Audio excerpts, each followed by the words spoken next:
This tutorial is going to cover just the basics of working cable stitches without a cable needle. So right up front, I want to do a little bit of housekeeping. Let's start with, in the video description below, there are timestamps, so you can jump just to the part of the video you want to watch. You don't have to sit through the whole thing. I'm going to ramble a little bit. I just telling you that up front. There's a lot of kind of detail-y kind of things that I wanted to include in this video, but I know that not everybody wants to listen to me talk for half an hour, so please just jump to the part of the video that you want to watch. Second of all, if it's on my needles on my project, I have tried to link it in the video description below. So for instance, my row counter / stitch marker, this is from Twice Sheared Sheep. I did link it below. I don't get any compensation for telling you about it. I do love it though, and would very, very happily sell it without any compensation whatsoever, because it has seriously changed the way that I knit and made it, it's just so useful to me. So I want you to have one because it's useful to me, and I think you'd find it useful too. And then the stitch markers are actually from the same place. They're beautiful. I love them. So I did link those in the pattern or in the video description. So kind of getting that out of the way. So the next thing I want to get out of the way is that this is in no way, let me be like really, really clear. This is in no way a comprehensive guide to working cables without a cable needle. This is just kind of a basic upfront tutorial. You can see my swatch here. I have 3 sets of cables. Each set has a left-leaning and right-leaning cable, and this is, I've got a 4-stitch cable, a 6-stitch cable, and an 8-stitch cable. So I am going to kind of show you, so I'm gonna throw up here on the screen. This is from the Knitting Unlimited website, which is also the page that this is from is linked in the video description below. You can see 128 cable symbols. So that's not a total of 128 is all the cable symbols there are. As a matter of fact, this particular list isn't even comprehensive. It doesn't necessarily include cables that are worked from the wrong side. And so, and it only includes cables that are 2 stitches wide to 9 stitches wide, which means there are bigger stitches or bigger cables out there that aren't even included in this list. So this video is going to be a lot more tell than show. Okay, I am going to do some show. I am going to show you how to work each of these cables without using a cable needle. But I want you to understand that the reason that this is not, so some of you may have jumped over here from the Brilliance, Clue 7 Brilliance pattern video. So Brilliance is the 2024 mystery knit along pattern from Expression Fiber Arts. I did a video for Clue 7 that shows how to work the left twist and right twist stitches without using a cable needle. I actually showed it 2 different ways, and so the way that I'm going to be working these is the second way that you work it without a cable needle, which is rearranging the stitches before you work them, or reordering the stitches on the left needle before you work each one. So if you didn't see that and you want to see how to work the left twist and right twist stitches without using a cable needle that way, actually both ways, either way without a cable needle, you can. I actually did link in the video description below to the specifically time-stamped part of that video where I work the left twist and right twist stitches without a cable needle. So you can just jump over there and watch that if you want. But I didn't include, so I did, in the Brilliance pattern for Clue 7, I did include the actual instructions for working the left and right twist without a cable needle the first way that I did it in the video. And the reason I didn't include the second way, why I didn't write out the description of how to do that, is partly because it's more complicated. It's a more complex way to do this, but also because unless you're really familiar with cables and kind of intuitively understand how cables work, it doesn't really make sense to learn this technique for one cable or 2 cables, whatever, because not a lot of knitting patterns out there are going to specify how to do this for the cable that they have in their pattern, which means you have to be able to figure out how the cable, how the stitches that make up the cable need to be reorganized onto your left needle and then worked without having any of that instruction given to you, because very few, if any, knitting patterns are going to specify how to do that for you. So one of the things I wanted to kind of cover is, what is this technique useful for and what is it not useful for? So I'm going to pull back up these graphics from the knittingunlimited.com website, specifically the page on cables that I have linked in the video description below, to kind of help you see a comparison. So for instance, for my 4-stitch cable here, I am working, let me pull up, I have a little cheat sheet here first. So I am working what could be referred to in any number of patterns as a cable 4 front, or a 2/2 left cable. It may also be referred to as a 2/2 left cross, or a 4-stitch left cable, or 4-stitch left cross. So you could see any of those abbreviations in your pattern. You could hear, or they could write out that it's a cable 4 front, or a 2/2 left cable, or a 2/2 left cross, or a 4-stitch left cable, or a 4-stitch left cross. Any of that terminology may be used. As a matter of fact, there may be other terminology that I don't have on my sheet here that they've used to describe the cable that they want you to do, that is this exact same 4-stitch 2/2 left-leaning cable. Same thing with the right-leaning cable. You could have a cable 4 back, a 2/2 right cable, or 2/2 right cross, a 4-stitch right cable. Any of those abbreviations or terms could be used in your knitting pattern. And there could also be other abbreviations or terms. The problem is that knitting terminology and knitting symbols are not standardized across knitting literature. So that includes patterns, that include pattern books, that includes tutorials and things on the internet, any kind of video or blog post or anything that you come across. All of those are pulling from different pools of information, and so it's not going to be the same. So the same thing goes with the charted symbols. So for instance, these 2 charted symbols, let me zoom in here a little bit for you to see a little bit closer up. So the left-leaning cable, these 2 charted symbols look pretty similar, except this is wider, if you can see that. The part that's moving across to the left is wider than the part that's moving across to the left here.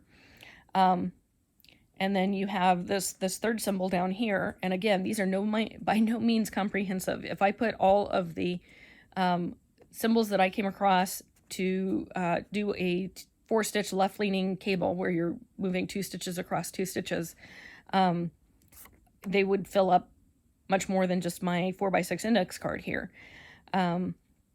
So you could see this, which to me, I'm gonna kind of point this out because it bugs me, and I figure I'll let it bug you too. So this symbol is in a stitch, like a charting software for designers, as a cable 4 front, which is described as 2 stitches to the front. You bring 2 stitches to the front, knit 2 stitches from the left needle, knit 2 stitches from the cable needle, which means we have 2 stitches crossing to the front and 2 stitches coming across back to the right on the back. But if you look here, the beginning of this symbol starts at the beginning of this 1st stitch, and the end of this symbol comes all the way to the middle of the 3rd stitch. And then the same thing over here, where the beginning of the top of the symbol is halfway through the 2nd stitch and ends over here at the end of the 4th stitch.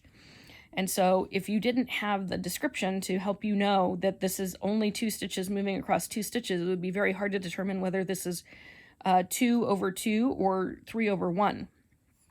Whereas a symbol like this, that the part that's coming across the front actually does take up 2 stitches wide down here. So you have this stitch here, you have this stitch here. It's obvious that this one comes over here and comes up there, and then this one comes over here and comes up there.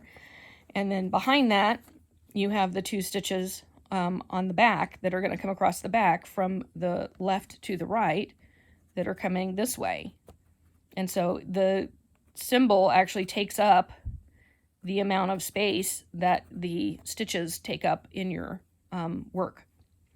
And so you're going to have a variety of symbols that you're going to have to figure out what does this symbol mean, and then how to work out, how do I rearrange the stitches on my needles without the cable needle to accommodate what the symbol's telling me to do. So, and then you have this symbol down here that actually has the hash marks in it. So, you know, you have 2 stitches coming from behind over here and 2 stitches coming out from behind that end up over here. And then the stitches that are traveling across the front are actually coming to the left. So, but like I said, there are a variety of other chart symbols besides the ones that are just on my little cheat sheet here. And so when I pop this on the screen here, so this is from the Knitting Unlimited cable page. So the 4 stitch cables, you can see that the two cables that I'm doing, which are the left leaning and right leaning cable, that's just the two at the very top, which are, technically the right leaning is on the left and the left leaning is on the right on this particular page. But you can see there's an entire other list of ways to do a 4 stitch cable, some of which still involve 2 stitches coming over 2 stitches, and some of which involve 3 coming over 1 or 1 coming over 3. And so it's really just these stitches here. So you can see I've boxed in red the stitches that won't really work with this technique. And that's because those stitches actually require 2 cable needles to work, where you're bringing some stitches off the front onto 1 cable needle, and you're bringing other stitches off the back onto a 2nd cable needle, and then you're also working from your left needle. And so because those 3-step cables require a lot of reorganization, it's not really practical to do that without a cable needle unless you really, really just want the mental challenge. Okay, so all that said, let me get my project here to my actual cables, and we can work some cable needleless cables.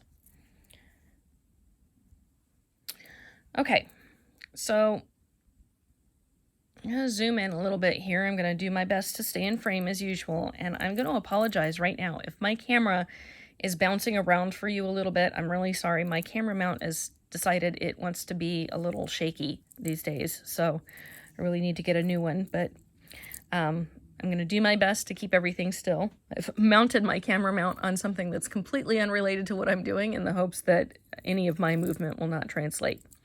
So in this case, I have a 4-stitch cable. I'm working, it's all stockinette, so all the stitches are knit on the front and purled on the back, which means my stitches are, so just like just regular stockinette, they're going to want to curve to the front, okay? And so when I do cable needleless cabling, that is making a cable without a cable needle, any of my stitches that lean to the left, I'm going to work from my left needle to rearrange the stitches.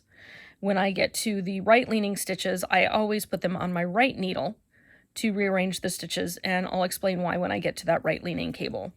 So for this cable, I have 2 stitches that are going to come across the front to the left, and then I have 2 more stitches that are going to come across the back to the right. So let's call this stitch 1, 2, 3, and 4. Okay, so because stitches 3 and 4 are coming across the back, I'm going to go behind stitches 1 and 2, and I'm just going to insert my right needle purlwise into the back of stitches 3 and 4, and then I'm going to grasp stitches 1 and 2 at the base and just kind of pinch them, and I'm going to slide all 4 stitches off of my left needle.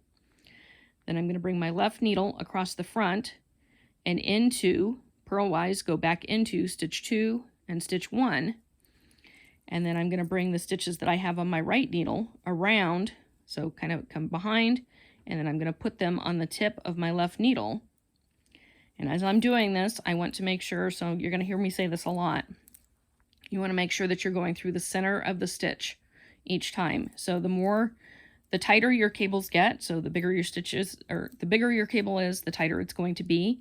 You need to make sure that you're still working into the center of each stitch. So once I've reoriented my cable, so I'm basically changing the position of the cables before I work them. So if I were working this with a cable needle, these 2 stitches would have come off the front, or come off this needle to the front and be held in the front while I work stitches 3 and 4. Instead of doing that, I'm just putting them in the order that I would work them. So again, when you look at a knitting pattern, it tells you how to do a cable a certain way. You're going to have to use your mind to figure out what does the cable actually do, and then rearrange the stitches. So then when you work the cable, this is just a tip for any cable that you're ever working. Always want to make sure that you're going into the center of the stitch that you're working into. So because cables tighten up as you rearrange the stitches, you're much more likely to either snag part of the stitch that's not the center, so snag that with the needle, or split the stitch, like go into the stitch where it's split. So you want to make sure you're getting through the center of the stitch. And then you want to be sure that when you make your new loop, that is getting all the way up on the shaft of your, that's not down here on the tip, but all the way up on the shaft of your needle before you work each subsequent stitch. And that's just going to help with the tension of your cables. So the look of your cables will be helped by making sure you're working through the center of each stitch. The tension of your cables will be helped by working each new loop all the way up onto the shaft of your needle. All right, so that's the left leaning 2/2 left cross, or a cable 4 front, or a 4-stitch left cable. And then here I have my right leaning stitches. So my right cable, that means these first 2 stitches are actually going to come to the back across the left. And then stitch 3 and 4 are what's going to come across the front to the right. So when I work this, anytime I work a right leaning cable, I work it from my right needle. And here's why. Because stockinette stitch curls to the front. So actually, let me put these back for a second. Okay, so if I go purlwise into the stitches that are coming across the front, I can pinch back here and take everything off the needle. But when I do that, these stitches here are going to want to curve underneath my needle.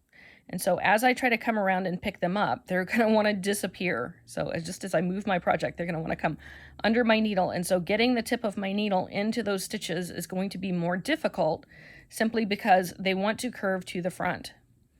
So when I work a right leaning cable without a cable needle, I always put all my stitches on my right needle to start, and then I get the stitches from the back first, because I can bring my needle out and go into the stitches from the front that already want to be in front.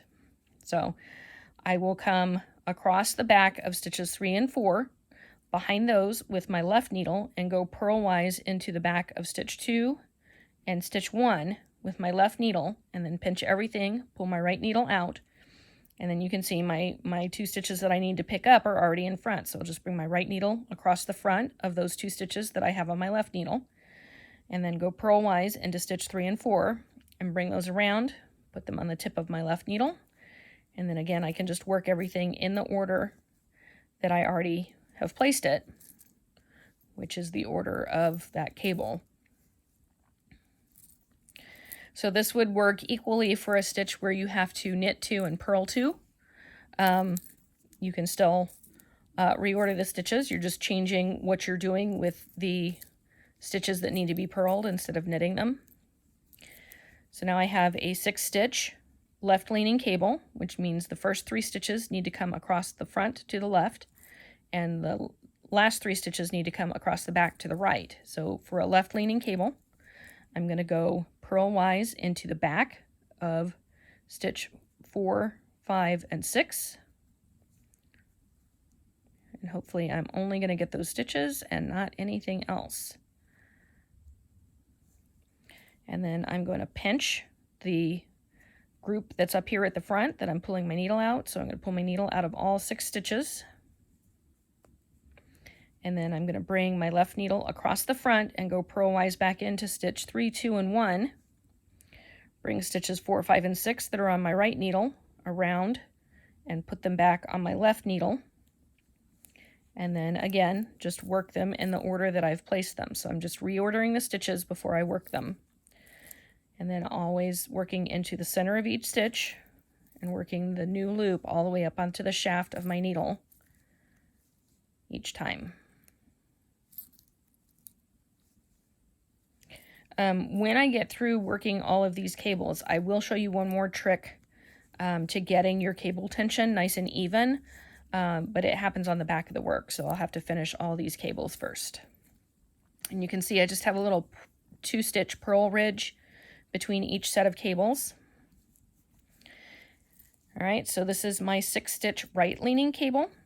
So again, with the right-leaning cables, I always work them from my right needle, and I need the 3 stitches. So I have 1, 2, 3, 1, 2, and 3. You're going to come across the back to the left, and 4, 5, and 6 are going to come across the front to the right. So I'm going to bring everything over here onto my right needle first.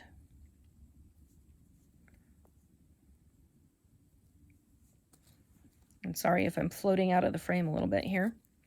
And then I'm going to bring my left needle behind stitches 4, 5, and 6 and go purlwise into the back of stitches 3, 2, and 1.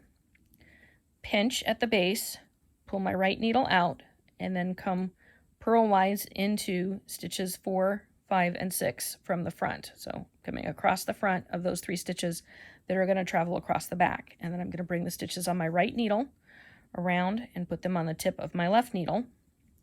And then I can just work them in the order that they appear.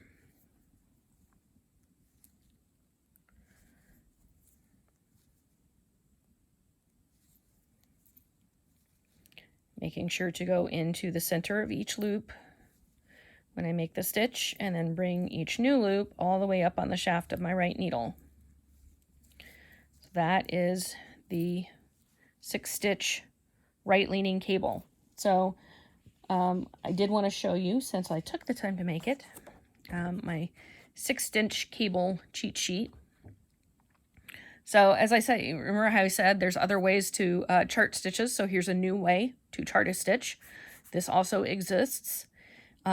Here are, so you can see the stitch up here, the cable 6 front, is the one that actually encompasses 3 stitches on the bottom and the top of each part of the stitch, whereas this 3/3 left cross symbol, the front stitch takes up about 2.5 stitches. The back one takes up about 4, and that goes for the right-leaning stitches as well. So if you look at this page from, or this part of the Knitting Unlimited cable page that has the 6-stitch cables on it. Actually, let me come over here to this one so you can see the ones that I put the box around, again, are the more complicated stitches that require 2 cable needles. So the ones without the box around them are all stitches that you can do with this technique. It's just you're going to have to know which stitches come across the front, which stitches come across the back, how many, and then what to do to work them correctly when you get to them after they've been reordered. Okay, so I have left my 8-stitch cables. And for me, the 8-stitch cable is about the limit of the number of stitches I feel comfortable rearranging without a cable needle. And that's just because the higher the number of stitches, the further up on the shaft of the needle, you've got to be able to get your needle tip into the back of the stitches without pushing. So you can see I'm like sticking the tip of my needle into my thumb to keep the stitches from sliding off the end while I'm working my right needle into the backs of those stitches. And so for me, that plus how many stitches you have to pull out and keep track of while you're trying to reorder them, 8 stitches is kind of my max. So when I say that this is not a technique that's good for complicated stitches, I would include anything over a an 8-stitch cable, maybe a 10-stitch cable or more, in that grouping of more complex stitches. The other thing is, as you bring the stitches around to put on the tip of the left needle, the more stitches you're doing that with, the tighter those stitches are going to be to work into. And that's one of the ways that a cable needle can kind of help alleviate some of the tension on that. Is worst case scenario, although I like to work my stitches from my left needle, and so I generally, when I do use a cable needle, I put the stitches that are on the cable needle back on my left needle to work them. You can work them from the cable needle, and that's less tension than actually putting them on the left needle. So if I had a 16-stitch cable, for instance, I would not put the 8 stitches back on my left needle. I would actually work them from the cable needle just because there's less tension there.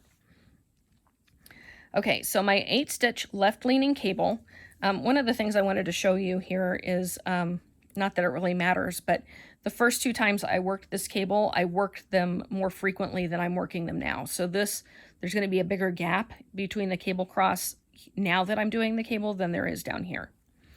So for the 8-stitch left-leaning cable, I need 4 stitches to come across the front to the left, and then 4 stitches to come across the back to the right. So leaving everything on my left needle, I'm going to come behind the first 4 stitches, and I'm going to go purlwise into the back of stitch 5, 6, 7, and 8. Once I got my needle through there, I'm going to pinch everything at the base, pull my left needle out, and then my left needle is going to come across the front of the stitches that I already have on my right needle and go purlwise back into the 4 stitches, those first 4 stitches. Then I'm going to bring the stitches that are on my right needle around and put them on the tip of my left needle, and then work everything in the order that I have it. So you can probably see here, getting into that first stitch, it's pretty tight. It's like if I wanted to reorder this at this point, it would, or if I wanted to like pull it off to check to make sure I've got the whole loop on there, it's going to be really, really snug, and it's going to want to pop back that way. So that's one of the reasons that these bigger cables are a little bit tougher to do on, to do this cable needlelessly. So you just work each stitch from the left needle in the new order, getting through the center of each stitch.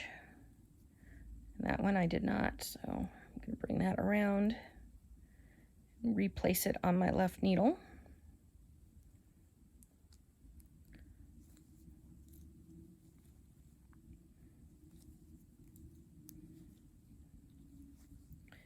And then making sure that you're working each new loop all the way up onto your right needle.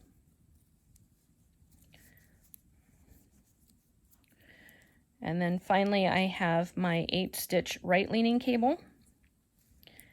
And so for the right-leaning cables, again, what I prefer to do is put all the stitches on my right needle to begin,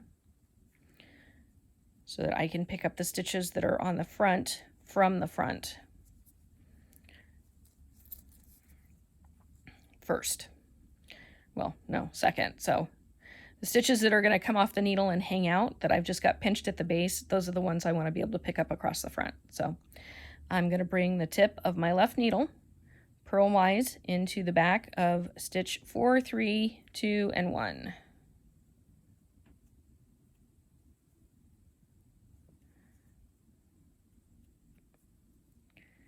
And 1 is not cooperating here. Probably because everything's sliding way over on my needle. Let me try this again. All right. Purlwise into the back of 4, 3, 2, and 1. Ta-da! All right, and now I've got these 4 stitches on the front of my needle that I'm going to need to pick up purlwise, or yeah, go purlwise into from the front with my right needle. So I'm going to pull my right needle out of all 8 stitches with these stitches here kind of pinched across the back of the, pinched up next to the back of that needle there. And then I'm going to come with my right needle across the front, go purlwise into stitch 5, 6, 7, and 8, which is kind of twisting around a little bit here because I didn't pinch very well. And then I'm going to bring those stitches around the front, put them on the tip of my left needle, ideally with the left needle going through the center of each stitch. And then I'm going to knit into each stitch, making sure I'm going through the center of the stitch and getting the new loop all the way up onto my right needle each time.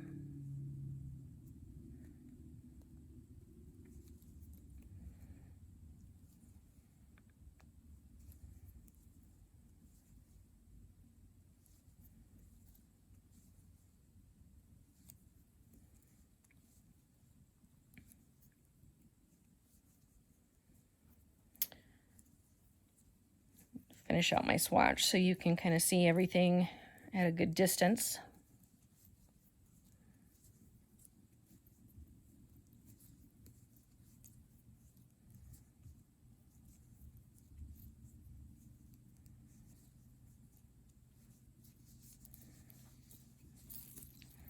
Okay, so there is the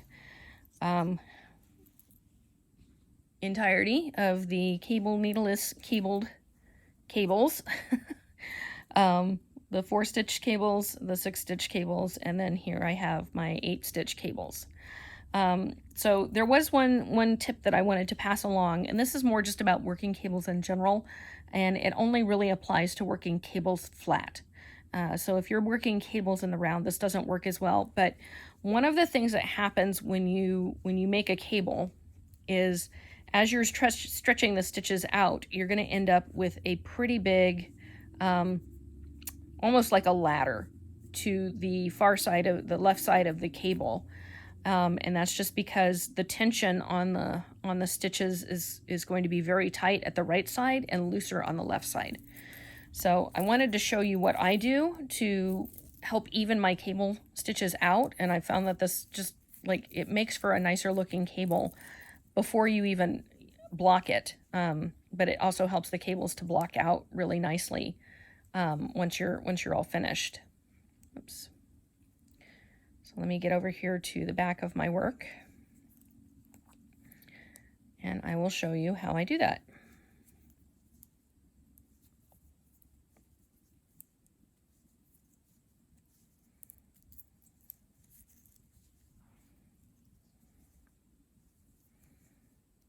Okay, so right now I'm at the edge of where the cable ended, the 8-stitch cable. So you can see that this very first stitch has a very long end where it's not up on the loop. And so as I work, these are going to be purled stitches. So whether your cables have some knit stitches and some purl stitches on the front, which means they're going to be purled and then knit on the back, or whether they're all knit stitches on the front, so you're just going to be purling all of them. What you want to do is you want to, as you're going into the loop to work the stitch, you want to pull the excess out of here and back into the loop. So I do that for the first stitch pretty aggressively. And then for each subsequent stitch, I'll do a little bit less, but I'm basically pulling the excess back across the entirety of the cable, which is going to make each stitch of my cable. So I'm working into the stitches that actually made the cable. Each stitch is going to be more even because I'm pulling that excess across and redistributing it across all the stitches. I think I missed a stitch. I think I lost a stitch here. Let me make sure. No, okay. So I'm just basically pulling that excess out of the cable as I'm working back across it. And so let me show you that one more time on the other 8-stitch cable.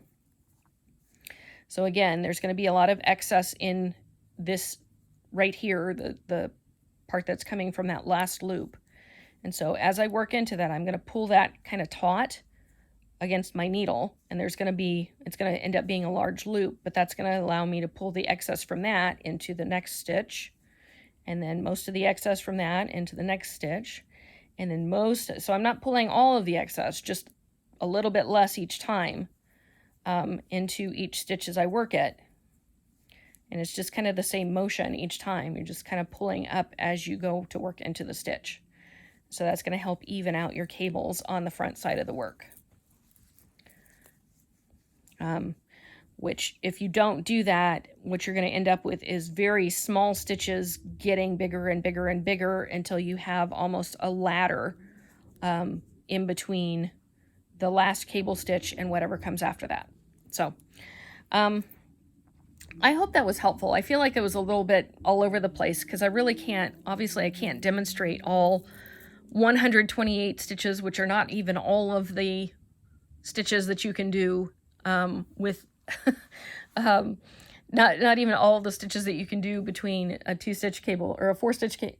No, that's right, a 2-stitch cable and a 9-stitch cable. But rather it's just kind of a getting you started, helping you understand the basics of when you're making a cable. You've got to figure out mentally, again, you have to do the mental work of figuring out, how would I make this cable if I didn't have a cable needle? And because most patterns aren't going to spell out, this is how you do this particular cable without a cable needle, it's going to be on you to mentally decide how to do that. So that's why I didn't include it in the pattern in the first place, is just because I didn't want to teach you something that nobody else is going to give you the instructions for how to work every time. But if you are willing to do some of the mental work to figure out how to make cables without a cable needle, it can be very helpful. For me, the biggest perk is I don't end up losing my cable needle, which I usually do. So for me, the virtue of doing cable needleless cables is that I don't have to track down my cable needle to do them. Like I said, this is just like a very basic overview of how you can do cabled stitches without a cable needle. Obviously there are tons more stitches that I didn't demonstrate here, but if you're willing to kind of do the mental work to figure out how to make each one, it can be a very useful tool, a very useful skill to have in your arsenal for future work. So I hope that was helpful. Like I always say, if there's anything that I didn't show you that you want to see, if there's something that I showed you too fast, you want to see slower, if you want to see something more close up, something further away, if there's something specific, if like, hey, I really want to learn how to do this cable, I'm happy to make a video showing how to do that cable. I think there are definitely stitches that is worth learning to do it for. I think there are definitely stitches still need a cable needle. So I hope that's helpful. Yeah, I guess that's all I have. Let me know if there's something I can show you. Otherwise, I'll catch you on the next one. I did want to, I seriously considered doing a video to show you. So this, I show you from the front because it makes more sense if you can see the patterning. But this swatch actually has a 3-step cable. Actually, it has 2 different 3-step cables where you bring one stitch all the way across the front or back to the left, then the other stitch comes across the front, and some purl stitches go in between them. And so I had it all set up. I totally could have worked, and I can kind of show you. So in this particular cable, so if you have stitches 1, 2, 3, and 4, stitch 4 comes all the way across the front to the right. Stitch 3 comes across the left, and so it comes in front of these 2, but behind stitch 4. So it becomes stitch 3. Actually, I guess it becomes stitch 4 because stitch 4 becomes stitch 1, and then stitch 2 and 3 are kind of knit in the middle, but they're not knit, they're purled. And so to rearrange these stitches in the way that they need to be worked, so I had to come across here, and then I had to come, let's see if I can do it again. Probably not. All right. So this one comes off first, and then I pick up these 3.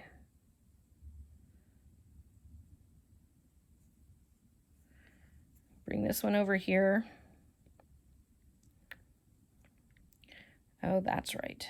So what I did was I came from behind. So I left this one on my right needle, and then I came from behind and I picked up these two from the back and then kind of pinched and pulled my needle out, and then got this one from the center and got everything back onto the tip of my left needle so then I could work it in the order, which is knit this first one, which is super tight now.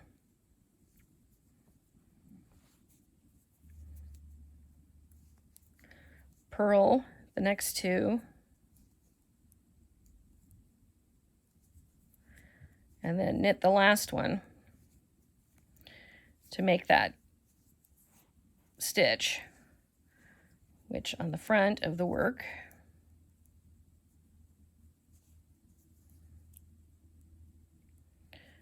would make more sense if I were a couple rows more in, but kind of gathers. Of course, my cord is going to get in the way for you here too. I really hope you've all decided to go do something else than watch me mangle this cable here. Okay, so you get this almost like a little rocket ship in the middle, where the stitches on the side are basically coming across behind it, but because you're doing it on the wrong side, they're actually coming across in front of those two stitches, those two purl stitches, which are obviously knit on the other side. So anyway, it was to demonstrate that yes, it's possible. It's possible to do those 3-step cables without a cable needle, but it requires a lot of mental effort. It requires, to me, more time than it would to hunt down and use the cable needle, probably. And mostly it requires a lot of back and forth to actually get the stitches where you need them to be to work all the stitches in the correct order, with them moved across the right parts in front here and back there. So all that to say,